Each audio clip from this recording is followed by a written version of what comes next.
Special family pension और लेवलाइज्ड family pension आपको अच्छी तरह समझना चाहिए। ये फैमिली के लिए, फैमिली का मतलब क्या है? जब एक सोल्जर फौज में नौकरी करते करते फौजी ड्यूटी के वजह से भगवान के पास चले जाता है, हमने देखा होगा बहुत सी केसेस हमने यूनिट्स में देखते हैं। ऑर्गेनाइज्ड गेम्स में कभी कभी चोट लगता है, वो मर जाता है, या inter company cross country championship में बेचारा वो दौड़ के मर जाता है, या गाड़ी में जाते समय में एक्सीडेंट हो जाता है, वो मर जाता है। सो बहुत से केसेस होते हैं जहां मिलिट्री ड्यूटी की वजह से आदमी चले जाता है। उस टाइम में उस पत्नी को मिलेगा स्पेशल फैमिली पेंशन, और ये पेंशन जितना भी लोग वो एक्स-सर्विसमैन के ऊपर डिपेंडेंट थे, चाहे वो उसके माँ बाप हो, उसका छोटा भाई छोटा बहन हो, ये सब के लिए भी ये पेंशन लागू है। ये कितना देना है ये मैं अभी आपको बता दूंगा। सो ये सब जो सपोज उसने 2 शादी किया, दैट मीन्स पहले शादी हुआ, 2 तलाक हो गया, और उसको मेंटेनेंस अलाउंस तो कोर्ट देता है। सो जब ये मर जाता है, स्पेशल फैमिली पेंशन में आधा ये separated wife not due to adultery, वो गैर संबंध के बिना डाइवर्स हो जाते हैं, या unmarried divorce to widow daughter, क्योंकि उसको डॉटर को भी उसने देखभाल करना है। होली डिपेंडेंट पेरेंट, सपोज ये पेरेंट्स बहुत गरीब है, इनका इनकम 9,000 रुपया से कम है, तभी ये पेरेंट्स को भी मिलना चाहिए। So this is what is known as dependency. ना अमाउंट कितना है? सो मैंने बताया, सपोज उसका जो लास्ट ऑन एनरोलमेंट, एक सिपाही नायक हवलदार के लिए 5 कंपोनेंट्स हैं। एक है बेसिक पे, दूसरा ग्रेड पे, तीसरा एमएसपी, चौथा एक्स ग्रुप पे, वो एक्स ग्रुप का है। तो नेक्स्ट इज क्लासिफिकेशन अलाउंस। ये 5 को जोड़िए, डिवाइड बाय 5। सपोज एग्जाम्पल के लिए 60,000 है, वो 60,000 है तो 60% ऑफ 60,000 दैट मीन्स 36,000 रुपया ये लेडी को मिलेगा, प्लस उसके ऊपर डीएमएस रिलीफ भी मिलेगा। ओएफपी कितना है? 30% है। दैट मीन्स सिंपल कैलकुलेशन है, एसएफपी इज 2 टाइम्स ओएफपी। 18,000 ओएफपी है तो 36,000 रुपया एसएफपी, बिकॉज ये डिवीजन होता है इसलिए ना। फैमिली कौन है? फैमिली वाइफ है, चिल्ड्रन है, पेरेंट्स और ओनली डिपेंडेंट, जिसका इनकम 9,000 से कम होना चाहिए। एक केस हमारा सामने आया है टी-सेवा में, एक एयरफोर्स का वेटरन चले जाता है, वो नाना दैट मीन्स नेचुरल काजेस की वजह से वो भगवान को प्यारा हो गया है। पत्नी को मिलना चाहिए ऑर्डिनरी फैमिली पेंशन। सो मैंने जैसे बताया, ऑर्डिनरी फैमिली पेंशन किसी हालत में डिवाइड नहीं होता है, इन-लॉज को 1 पैसा नहीं मिलना चाहिए। इस केस में क्या हुआ, ये जो माँ बोलती है मैं मर गया, लुट गया, मेरा बेटा हमें देखभाल करता था, अभी भी देखो बहू हमको देखती नहीं है। ब्रांच रिक्रूटमेंट ऑफिसर पहले आना नहीं चाहिए, because OFP is not divisible. Anyway record ने बोल दिया भाई जाके चेक कर लीजिए। उसने ये माता पिता का बात सुन लिया, इन्वेस्टिगेशन तो किया नहीं है, लोगों से पूछा नहीं है, पहले इसको मालूम ही नहीं है ओएफपी है तो इसको डिवाइड नहीं मिलेगा। पहले पीपीओ पूछना चाहिए था, मैडम आप बात निकालिए पीपीओ क्या है। उसमें क्लियरली लिखा होता है ये ऑर्डिनरी फैमिली पेंशन है, ये स्पेशल फैमिली पेंशन है, ये लिबरलाइज्ड फैमिली पेंशन है। वो अमाउंट देखते ही मालूम हो जाता है ये ऑर्डिनरी फैमिली पेंशन है। सो ऑर्डिनरी फैमिली पेंशन को आप डिवाइड कर ही नहीं सकते। लेकिन फिर भी ये बीआरओ साहब, उनको नॉलेज नहीं है, उसने रिकमेंड करता है। मैंने जाके मिला था वो माँ बाप से, 4-5 लोगों से पूछा, सब बोलते हैं ये बहुत गरीब है ना। इसका फादर, ये एयरफोर्स का जो एक्स-सर्विसमैन, ये जो सोल्जर है जो फौज में काम करते करते मर गया, जिसका पत्नी को ओएफपी सैंक्शन हो गया, उसका फादर आर्मी का ऑनरी कैप्टन रिटायर होके वो 50,000 रुपया वो पेंशन ड्रा करता है ना। मुझे ये बताइए, पहले ओएफपी में डिवाइड नहीं होता है, नहीं करना चाहिए था। दूसरा, एसएफपी एलएफबी भी बाई चांस इस लेडी को मिलता है, तभी भी ये पेरेंट्स को 1 पैसा नहीं आना चाहिए, क्योंकि उनका जो इनकम है इस आदमी का एक्स-सर्विसमैन जो मर गया उसका पेंशन से ज्यादा है। हाउ कैन, कैसा एक ऑनररी कैप्टन साहब और उसका पत्नी अपना बहू से पैसे ले सकते हैं जब उनका 50,000 या 60,000 रुपया पेंशन आ रही है। सो आपको ये रूल्स रेगुलेशंस मालूम होना चाहिए। ये मालूम नहीं है तो न वो क्या करेगी, वो बेचारे वो एएफटी में केस डाली है। अब बता दो केस डालने की जरूरत ही क्या है? Automatically PCD pension in this case joint city air force वो फादर का मदर का जो भी पैसे देते थे इसको बंद करके पूरा ये लेडी को देना चाहिए। ना जॉइंट सिटी एयरफोर्स करता है ना रिकॉर्ड ऑफिस करता है। फिर ये औरत बेचारे आधा पेंशन इन लॉज को दे दिया जो इनको एलिजिबल नहीं है। नेक्स्ट, सो मैंने बताया 60,000 रुपया आपका लास्ट ड्रॉन एमोलमेंट है तो वो एक्स सर्विसमैन का, और वो फौज का ड्यूटी की वजह से वो चले जाता है, तब उसको पत्नी को मिलेगा 36,000 रुपया प्लस डियरनेस रिलीफ। नेक्स्ट, और डिपेंडेंट्स जो फादर मदर का इनकम 9,000 से ज़्यादा है, जैसा मैंने बताया ऑनररी कैप्टन साहब को 50,000 रुपया पेंशन मिल रही है, वो कैसे डिपेंडेंट है? सो ये बेसिकली आप समझ लीजिए एलएफपी एसएफपी, बार बार मैं ये कह रहा हूं कि जो सर्विंग सोल्जर, ये एसएफपी एलएफपी सिर्फ सर्विंग सोल्जर्स जब मर जाते हैं तभी मिलेगा। ऑर्डिनरी जो एक्स सर्विसमैन को नहीं मिलेगा क्योंकि उसने फौज का ड्यूटी पूरा करके रिटायर हो गया, अभी उनका मौत नॉर्मली मौत होता है इसलिए वो एफ मिलेगा एक्स सर्विसमैन को। सर्विंग सोल्जर्स को मिलेगा सपोज उनका डेथ हो जाता है, नॉर्मल ड्यूटी करते करते चले जाता है तो वो मिलेगा। एसएफपी वॉर और वॉरलाइक ऑपरेशन में मर जाता है उसको मिलेगा एलएफपी। मैं एलएफपी के बारे में जब आता है तो मैं आपको बता दूंगा। सो ये आपको अच्छी तरह मालूम होना चाहिए। कंडीशन बहुत सिंपल है। जब एक सोल्जर जब जिंदा था, जब उसने जिसको देखभाल कर रहा था, पत्नी को देखेगा, बच्चों को देखेगा, माँ बाप गरीब है तो उनको भी देखेगा, सपोज माँ बाप के अलावा भी उसका एक छोटा भाई छोटा बहन है उसको भी देखेगा। सो ये सब लोग फैमिली हो गया। सो इन सबको मिलेगा पेंशन जब 9,000 रुपया से कम हो। लेकिन एक कंडीशन वाइफ के लिए लागू नहीं है। वाइफ, एक केस हमारा खम्मम जिला आंध्र प्रदेश में केस आया। केस क्या है? हस्बैंड हवलदार है, पत्नी टीचर है स्कूल में, उसको 50,000 रुपया या 40,000 रुपया जो तनख्वाह मिल रही है, और हस्बैंड अनफॉर्चुनेटली वो मिलिट्री ड्यूटी करते करते वो चले गया, इसलिए वो लेडी को मिलेगा SFP, special family pension. Now in-laws को देने के लिए वो तैयार है, ठीक है आपका बेटा चले गया मैं कुछ पैसा आपको दे दूंगा, लेकिन वो पेरेंट बोलता है नहीं पूरा पैसा पेंशन जितना भी मेरा बेटा को आ रही है ना वो सब हमको दे दो। वो आए टी सेवा के सामने, औरत बोलती है साहब मैं कैसे दूँ, सब मेरा भाई बच्चे हैं, मैं कौन सा प्रिंसिपल थोड़ी हूँ, मैं सिर्फ नॉर्मल टीचर हूँ, मुझे 15,000 रुपया मिलता है, मेरे पति का जो पेंशन आ रही है वो 36,000, सो उसमें मैं थोड़ा दे सकता हूँ इनको। फिर पेरेंट्स को हमने बुलाया, भाई क्या है साहब हम तो गरीब है। हमने उनको बताया भाई आप गरीब है ठीक है, हम तो इन्वेस्टिगेशन नहीं किया, इन्वेस्टिगेशन करने वाला बीआरओ है वो आके वो इन्वेस्टिगेशन करेगा, साहब हम भूखा नंगा है, फिर आपको भैया आधा मिलेगा। नहीं नहीं नहीं साहब आपको पूरा चाहिए। अरे यार रूल ये कहता है कि जो पत्नी को भी कुछ मिलना चाहिए ना। नहीं नहीं नहीं साहब वो टीचर है, वो तो कमा रही है। अरे कितना कमा रही है यार, 15,000 है, क्या गारंटी है वो नौकरी कल होगा, ये प्राइवेट स्कूल में काम कर रही है, गवर्नमेंट स्कूल तो है ही नहीं है। अच्छा साहब ठीक है फिर हम 18,000 रुपये ले लेंगे। सो ये रूल्स आपको मालूम होना चाहिए, तभी आपको मदद कर सकते हो वो औरत को। नहीं तो बेचारा देखो वो कोई बोलेगा कोर्ट में केस डालो और उसको औरत को तंग करने के लिए। सो ये सब होती है।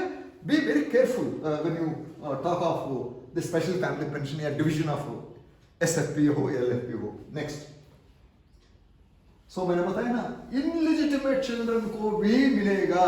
कुछ केसेस आए हैं सरकार के नोटिस में, ये आदमी फौज में था, 25 साल उम्र हो गया, पेरेंट्स ने बोला बेटा अभी शादी कर लो, शादी किया, 1-2 बच्चे हो गए पत्नी से, फिर ये फील्ड एरिया में था या मॉडिफाइड फील्ड एरिया में था, वहाँ लोकल लड़की को पटा लिया और मंदिर में जाके फूलमाला पहना दिया और बोलते हैं भाई शादी हो गया। वो औरत सोचती है मैं इसका पत्नी हूँ, वो पत्नी नहीं है। This marriage is void, illegitimate wife है वो। फौज में याद रखना, चाहे आपको मजहब जो भी है, आप क्रिश्चियन हो, हिंदू हो, मुसलमान हो, सरदार हो, आपके पास एक वाइफ ही होना चाहिए, श्री रामचंद्र जैसा, सीता। ये नहीं बोलना साहब हमारा रिलीजन बोलता है 4 औरत को हम रख सकते हैं, नहीं भैया, फौज में से बाहर जाओ, 4 नहीं 40 को भी आप रख लो। सरकार बोलता है एक वाइफ है तो एक ही वाइफ होना चाहिए। सो इसने क्या किया, दूसरा औरत को भी वाइफ बना दिया। और बेचारे वो औरत अनपढ़ औरत है, उसको क्या मालूम है इसके पास ऑलरेडी एक पत्नी है और 2 बच्चे भी है। सो उस टाइम में, और वो उस औरत जो सेकंड वाइफ बोलो कुछ भी बोलो उस औरत को, उसका भी एक बच्चा हो जाता है ना। पहले पत्नी से 2 बच्चे, इस औरत से 1 बच्चे, 3 बच्चे ना। गलती क्या किया, गलती उस लड़की ने किया, उसको मालूम होना चाहिए एक आदमी शादीशुदा फौजी है तो वो दोबारा वो शादी नहीं कर सकता। अब बच्चा तो पैदा कर दिया, वो इलिजिटिमेट चाइल्ड को भी सरकार बोलता है उसकी गलती नहीं है, वो पैदा हो गया, इसलिए उसको भी पेंशन मिलेगा एक portion. Next, first life award क्या है, सिंपल। फर्स्ट लाइफ अवार्ड क्या है, जब सचमुच एक पेरेंट्स गरीब है। हमने देखा टी सेवा में, जब हम गांव में जाते हैं, हम चेक करते हैं, वो सही में वो पेरेंट्स बहुत गरीब लोग हैं। तब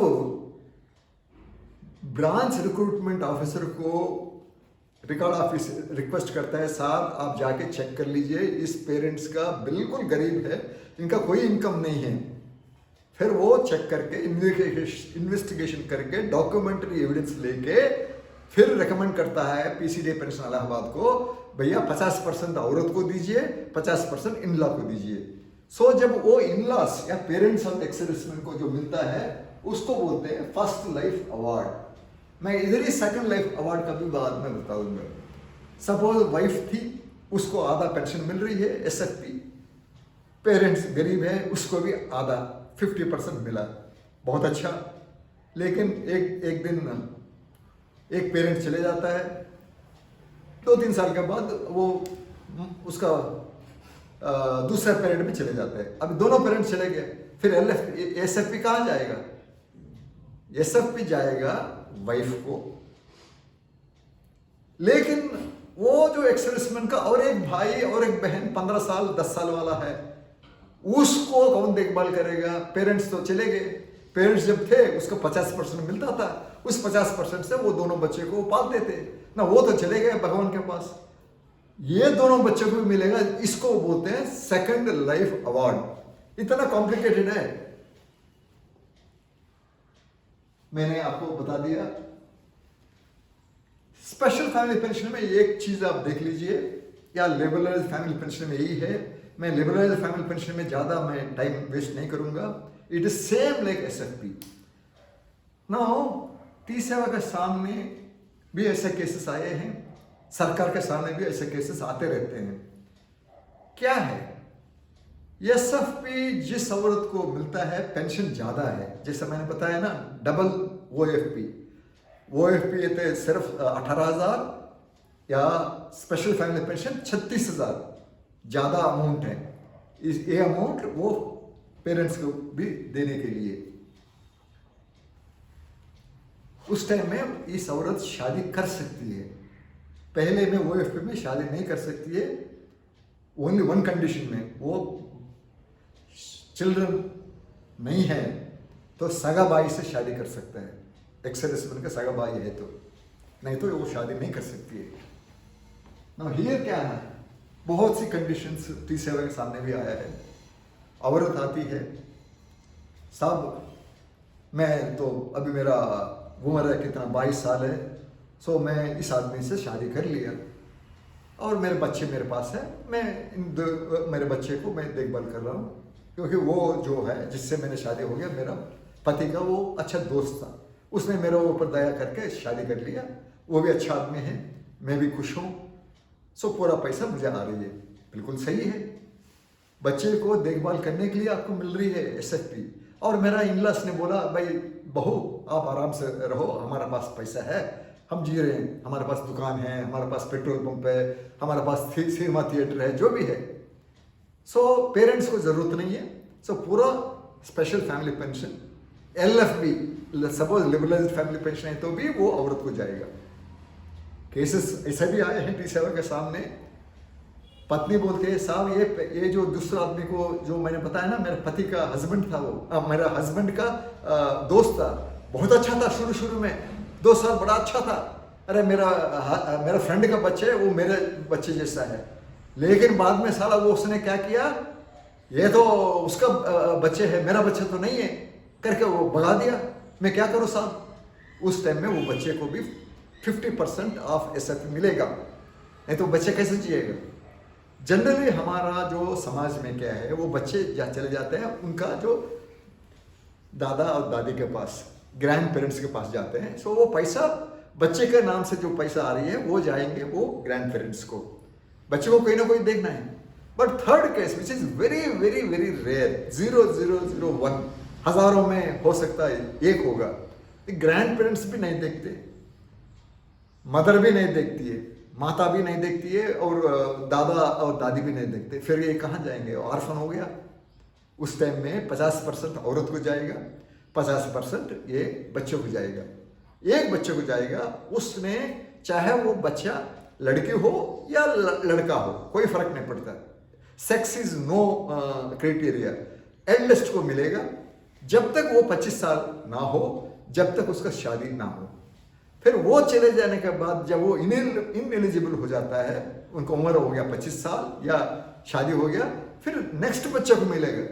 सपोज वो एक्स का 3 बच्चा है तो फर्स्ट को मिलेगा, देन वो 25 साल हो गया तो दूसरों को मिलेगा, दूसरा का भी 25 साल हो गया तो तीसरा को मिलेगा। मैंने सुना नेपाल में कभी कभी 4 बच्चे भी हो, सो चारों बच्चों को मिलेगा जब तक वो 25 साल का उम्र नहीं हो। नेक्स्ट,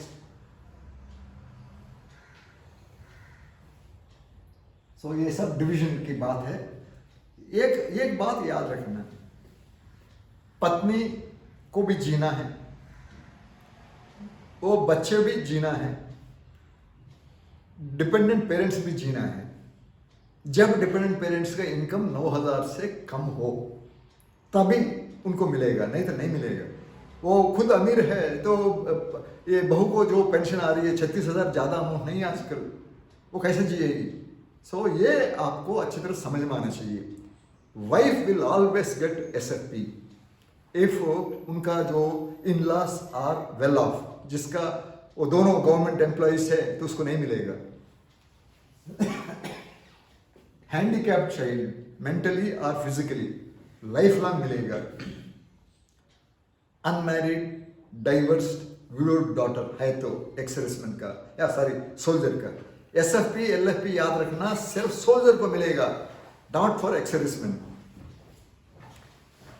सो उस टाइम में ये जो SFP हो या LFP हो, ऐसा लोगों को मिलेगा। नेक्स्ट, सो ये प्रेसिडेंस ऑफ डिवीजन है, हमेशा wife will come first, children will come second, third is wholly dependent parents जिसका इनकम 9,000 से कम हो। नेक्स्ट, ये मैंने बताया। सपोज उस एक्स सर्विसमैन का एक भाई या बहन हैंडीकैप्ड है, उसको भी मिलेगा।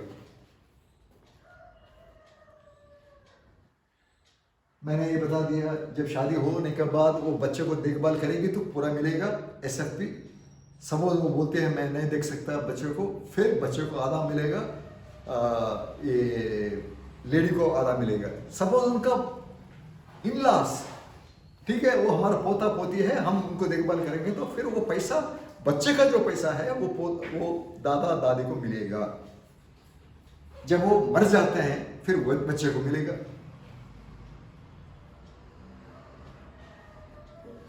लेडी का कोई बच्चे नहीं है, अनफॉर्चुनेटली शादी हुआ और 2 साल के बाद ये मर जाता है, तब तक बच्चा नहीं है, तो पूरा SFP वो औरत को मिलेगा जब इन लॉस का इनकम 9,000 से ज़्यादा हो। लेकिन वो बोलेंगे भाई हम भी गरीब है तो आधा आधा हो जाएगा। नेक्स्ट, हैंडीकैप्ड चाइल्ड मैंने बताया, उसका लाइफ लॉन्ग मिलेगा चाहे वो शादी भी हो। ये सेकंड लाइफ अवार्ड मैंने बता दिया। सेकंड लाइफ अवार्ड किसको मिलेगा? जो एक्स-सर्विसमैन का भाई बहन जो 25 साल का उम्र से कम हो या उनका शादी नहीं हो तभी मिलेगा, नहीं तो नहीं। नेक्स्ट, हाँ, जब डिसेबल्ड सोल्जर होता है फौज में कुछ फायदा नहीं है उसको, जब वो रिटायर होता है उसको डिसेबिलिटी एलिमेंट भी देते हैं आजकल 50%, 75% और 100%। सो वो लेके अपना पत्नी के साथ वो रहता है, थोड़ा कुछ काम कर लेता है और अपना पेंशन को थोड़ा बढ़ा सकता है नौकरी से। जब वो रिटायर जिस दिन हुआ है उसका मौत हो जाती है 7 साल के अंदर। सब वो रिटायर हुआ 2004 में उनकी मौत हो जाती है। फिर सरकार ये कहता है भाई देखिए आप डिसेबल्ड हुए, किसी वजह से डिसेबल्ड हुए फौज में, अट्रीब्यूटेबल और अग्रेवेटेड बाय मिलिट्री सर्विस, और वो डिसेबिलिटी जो है चाहे वो चोट हो या चाहे डिजीज हो वो आपका बदन में था, धीरे धीरे धीरे धीरे बढ़ गया और आपका मौत का जिम्मेवार बन गया। इसलिए हम आपको मानते हैं, आप एक्स-सर्विसमैन होने के बाद भी आपको हम समझेंगे आप फौज में ही मर गए। सो उस टाइम में वाइफ को मिलेगा, पहले उसको ऑर्डिनरी फैमिली पेंशन मिलता था, अभी उसको एसएफपी मिलेगा।